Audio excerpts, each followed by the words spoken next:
అందరికీ నమస్కారం. మన మహాభారత కథల సిరీస్కి స్వాగతం.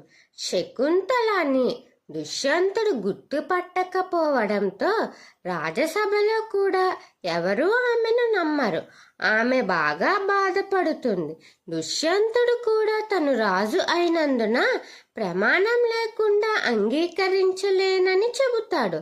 శకుంతల కన్నీరు కారుస్తూ ధర్మం నీకు సాక్షిగా ఉంటుందా అని చెప్పి రాజభవనం విడిచి వెళ్ళిపోతుంది.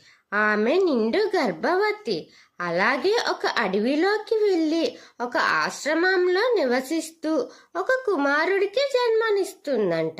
తర్వాత ఏం జరిగిందో తర్వాత వీడియోలో తెలుసుకుందాం.